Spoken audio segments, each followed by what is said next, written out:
à toutes et à tous, bienvenue dans un nouvel épisode de La Scolaire, l'émission issue du podcast Le Club Lecture. Cette émission s'adresse tout particulièrement aux étudiants et lycéens. Aujourd'hui, je vous propose un commentaire linéaire, aussi appelé explication de texte ou commentaire littéraire, de l'un des poèmes les plus connus de Louise Labbé, Je vis, je meurs. Un commentaire littéraire, ou explication de texte, ou commentaire linéaire, bref, vous avez compris, est l'une des épreuves phares du baccalauréat de français. Un épisode entier sera consacré à la méthodologie spécifique de cet exercice, mais en quelques mots, il s'agit tout simplement de présenter et analyser un texte donné en s'appuyant sur sa structure interne, c'est-à-dire sur la façon dont le texte est organisé. C'est parti pour Louise Labbé. Voici le texte que nous allons commenter et analyser aujourd'hui. Je vis, je meurs. Je me brûle et me noie. J'ai chaud extrême en endurant froidure. La vie m'est et trop molle et trop dure. J'ai grands ennuis entremêlés de joie. Tout à un coup je ris et je larmoie, et en plaisir maint grief tourment j'endure. Mon bien s'en va, et à jamais il dure. Tout en un coup je sèche et je verdoie. Ainsi, amour inconstamment me mène, et quand je pense avoir plus de douleur, sans y penser, je me trouve hors de peine. Puis, quand je crois ma joie être certaine, et être au haut de mon désiré heure, il me remet en mon premier malheur. Ce texte est paru dans les Sonnets de Louise Labbé.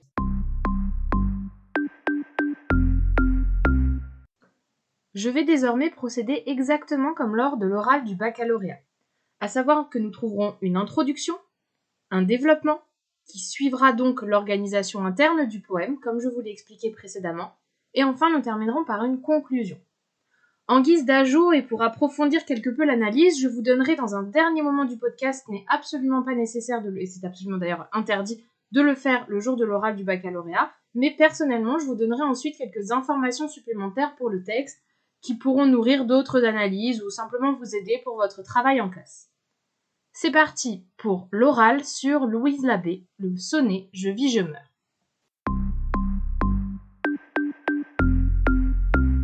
Le sonnet amoureux, étudié traditionnellement à l'école, offre une grande place aux hommes. On pense à Pétrarque, un poète italien qui a influencé la Renaissance littéraire française, ou bien à Ronsard avec ses sonnets pour Hélène. L'autrice qui nous intéresse aujourd'hui prend le contre-pied de cette tendance et la postérité l'a érigée en figure tutélaire de la poésie amoureuse. Il s'agit de Louise Labbé. Elle est une poétesse du XVIe siècle, elle a grandi et écrit à Lyon et a évolué au sein d'une sphère intellectuelle lyonnaise très influencée en raison de sa position géographique et aussi de la Translatio Imperii et de la Translatio Studi, très influencée par les poètes italiens. Pétrarque n'est donc jamais bien loin. Elle a principalement écrit sur l'amour, au point d'écrire un débat de folie et d'amour, un texte qui met en scène les allégories de la folie et de l'amour débattant de leur influence réciproque sur les humains. Dans ce débat, Apollon déclare que le plus grand plaisir qui soit après l'amour, c'est d'en parler. On comprend bien donc l'importance de cette thématique dans l'œuvre de Louise Labbé. Le poème qui nous intéresse est ainsi bien un poème d'amour, son plus connu d'ailleurs, Je vis, je meurs. Il s'agit plus précisément d'un sonnet, un genre traditionnellement associé au sentiment amoureux. Le sonnet est ainsi composé de 14 vers, des décasyllabes qui sont répartis en 4 strophes, 2 quatrains puis 2 tercets, qui reposent sur une structure cyclique mettant en avant la répétition et l'accentuation de la souffrance du je qui s'exprime. La spécificité de ce sonnet est de se concentrer sur ce je lyrique, en évacuant totalement l'objet de l'amour, la personne aimée. Nous nous demanderons donc comment Louise Labbé utilise les codes du sonnet amoureux pour exprimer la souffrance du jeu lyrique. Pour répondre à cette question, nous nous intéresserons à la structure de ce poème. Les 2 premiers quatrains explorent la multiplicité des souffrances dues au désespoir amoureux par un jeu d'opposition et d'antithèse, puis les 2 tercets viennent explorer plus précisément la dimension cyclique de cette souffrance et l'inconstance du sentiment amoureux, en présentant une thématique qui est plus intérieure que physique. À ce moment de l'oral, vous devriez faire votre lecture.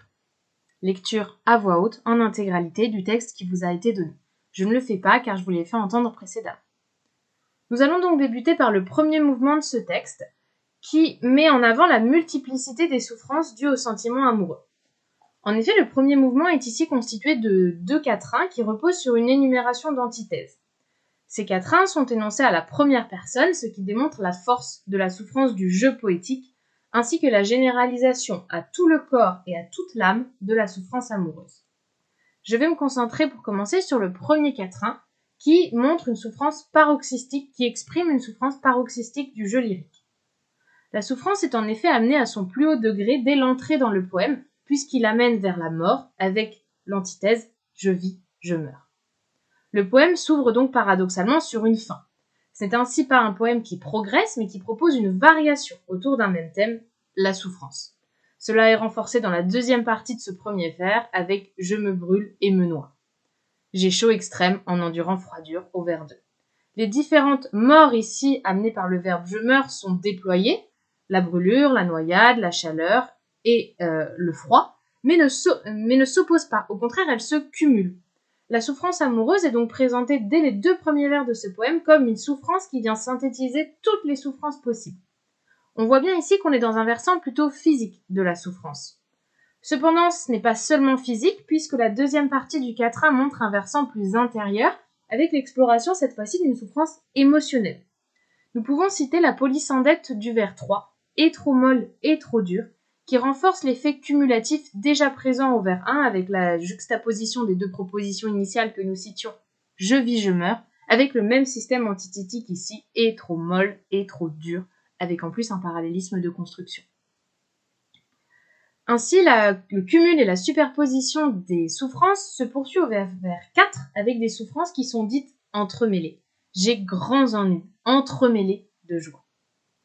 On remarque que le quatrain, qui s'ouvrait donc sur une note positive, je vis, s'achève également sur un terme positif, joie. Louise Labbé met ainsi en perspective la souffrance développée dans le poème avec une dimension positive du sentiment amoureux. Dimension plus discrète, certes, mais bien présente à des endroits où les termes sont accentués par le rythme poétique. Il s'agit donc de souffrances qui sont d'autant plus nuancées qu'elles sont en lien avec des moments de bonheur. Et cela est exploré plus nettement dans le second quatrain que je vais analyser dès à présent. C'est un quatrain qui montre l'imprévisibilité, mais aussi l'augmentation des souffrances. Il est en lien avec le quatrain précédent car il n'y a pas de rupture syntaxique entre les deux, mais une juxtaposition des propositions grâce à une ponctuation faible. Le début du second quatrain se fait par la locution adverbiale « tout à un coup » au vers 5, qui est reprise dans le dernier vers du quatrain au vers 8, et qui vient clore ce premier mouvement. Les vers 5 et vers 8 fonctionnent donc sur le même rythme, à savoir une locution adverbiale à laquelle sont associés 2 groupes verbaux coordonnés. Tout à un coup je brille et je larmoie, tout en un coup je sèche et je verdoie.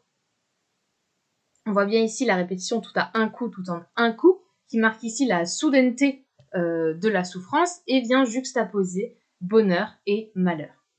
On continue au vers 6 avec une prégnance de la souffrance, main, grief, tourment, où on a ici un GN étendu qui vient contrebalancer le simple plaisir, groupe nominal minimal. La souffrance prend donc plus de place. Au vers 7, nous pouvons noter l'imprévisibilité de cette souffrance avec un verbe de mouvement, s'en va, qui vient ici s'opposer au verbe il dure. Ici, on oppose souffrance et bonheur, abordé cette fois-ci non plus par le prisme émotionnel, non plus par le prisme physique, mais par le prisme du temps. Ce quatrain se termine, comme c'était le cas pour le premier, avec quelque chose d'assez positif, puisqu'il s'agit ici de verdoyer, où la métaphore printanière permet d'évoquer un retour au bonheur et vient ici amorcer un cycle. Souffrance-bonheur, souffrance-bonheur. Ainsi, la souffrance se généralise, certes, elle est physique, elle est intérieure, elle augmente également, elle augmente en force, nous l'avons vu, elle augmente en durée avec la mention du temps. Le premier mouvement définit donc l'amour comme un cumul de douleurs qui ne se succèdent pas mais se juxtaposent, mais avec la spécificité d'être illuminé par de rares moments de bonheur qui apparaissent dans cette première partie du poème comme une justification à l'acceptation des souffrances. Ce que vit le jeu n'est donc qu'une répétition de douleurs parsemée de bonheur. C'est ainsi que nous voyons apparaître, et ce sera le sujet de mon deuxième mouvement, la dimension cyclique de la souffrance et du sentiment amoureux. Dans les tercets que je vais analyser ici, nous avons enfin la révélation de ce qui fait souffrir le jeu, avec la mention de amour personnifié ici avec une majuscule, et une insistance sur le fonctionnement cyclique de ces souffrances amoureuses qui fait bien évidemment écho à la forme du poème. Le premier tercet propose une lueur d'espoir puisqu'au vers 9 nous avons la révélation de ce qui engendre la souffrance du jeu, ainsi amour inconstamment me mène, où on retrouve la thématique de l'inconstance de l'amour qui est déjà développée dans le débat de folie et d'amour, un autre texte de Louise Labbé. De plus, l'amour est ici le sujet du verbe. Me n'est que le complément. La première personne n'est ici que le complément. Ça met en avant la passivité de cette première personne qui est profondément assujettie au sentiment amoureux. Au vers 10 et 11, nous retrouvons la même passivité. Elle n'est ici plus physique, mais intellectuelle. Quand je pense avoir plus de douleur, sans y penser, je me retrouve hors de peine. Le « quand je pense » est ici une hypothèse qui est née dès le vers suivant. Sans y penser, je me trouve hors de peine. Le jeu est dans l'impossibilité totale d'anticiper les tourments ou les joies causées par amour. Ainsi, nous avons une tonalité en quelque sorte plus positive de ce tercet. Elle se trouve hors de peine à la fin de ce tercet et nous retrouvons encore une fois le bonheur et l'émotion positive amenée en fin de strophe. Nous évoquions la joie à la fin du premier quatrain, verdoie à la fin du second, et ici être hors de peine à la fin du premier tercet. Cependant, cette dimension positive que nous pouvons esquisser vient d'être niée totalement au tercet suivant, ce sera ma deuxième sous-partie. En effet, ce deuxième tercet montre très explicitement la dimension cyclique de la souffrance du poème. Nous retrouvons en effet un parallélisme de structure, puisque au vers 12-13, nous avons la même structure quand je crois, c'est-à-dire l'émission d'une hypothèse qui s'avérera fausse, quand je crois ma joie être certaine et être au haut de mon désir et heure, hypothèse, il me remet en mon premier malheur, réalité. Le poème se clôt au vers 14 par justement une réaffirmation de la souffrance, il me remet en mon premier malheur, où amour est de nouveau le sujet agissant qui régit la vie du jeu. Nous avons également dans ces deux tercets l'usage de différents compléments de lieu, compléments locatifs, qui créent une image de ballottement du jeu, dans les tourments causés par amour.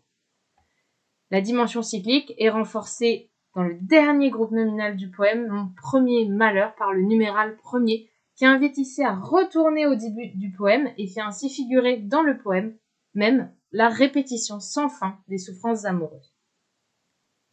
Pour conclure, nous pouvons donc dire que Louise Labbé utilise les codes du sonnet, à savoir la prégnance du jeu, la thématique amoureuse et la forme fixe, pour proposer une variation autour du sentiment amoureux. Il ne s'agit plus d'une plainte à l'être aimé, comme cela pouvait être le cas chez Pétrarque ou chez Ronsard, mais bien d'un retour à soi qui est proposé dans Je vis, je meurs. Le jeu lyrique est omniprésent, et Louise Labbé explore toutes les conséquences que la déception amoureuse a sur celui-ci. Elle met en place un système d'antithèse et d'opposition sémantique pour évoquer les nuances du sentiment amoureux, de l'espoir dans l'absolu à une souffrance paroxystique. Le point commun entre les éléments positifs et les éléments négatifs est leur exacerbation. L'amour est ainsi abordé dans toute sa splendeur comme le sentiment par excellence. Louise Labbé construit donc un sonnet traditionnel par sa forme et s'appuie sur celle-ci pour revivifier l'évocation du sentiment amoureux en poésie. La structure cyclique du sonnet peut ainsi être comprise à la fois comme une réduplication des souffrances engendrées par l'amour à chaque nouvelle lecture, mais également comme un espoir de retrouver à chaque nouvel amour la, je cite, joie.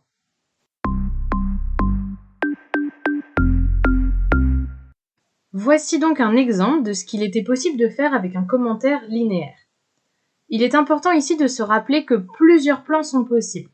Par exemple, un plan en 3 parties distinguant premier quatrain, second quatrain et les 2 tercets aurait été tout à fait acceptable. De plus, l'axe de lecture que j'ai choisi, je vous le rappelle, un sonnet amoureux qui renouvelle le genre, je l'ai annoncé en introduction.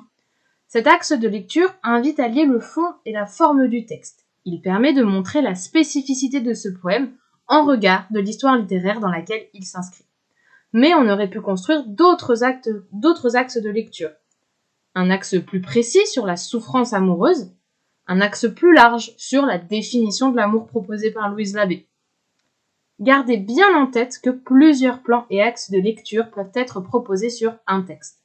L'important est avant tout la façon dont vous justifiez ces choix. Un plan axe de lecture ne doit jamais être exclusivement thématique ou exclusivement formel. Le contre-exemple est faire un étalage de remarques qui prouvent qu'il s'agit d'un sonnet. c'est tout à fait préjudiciable à un jour d'oral. Cela risquerait de mettre en avant votre absence de maîtrise de la méthodologie, qui est pourtant bien ce qu'on évalue un jour d'oral.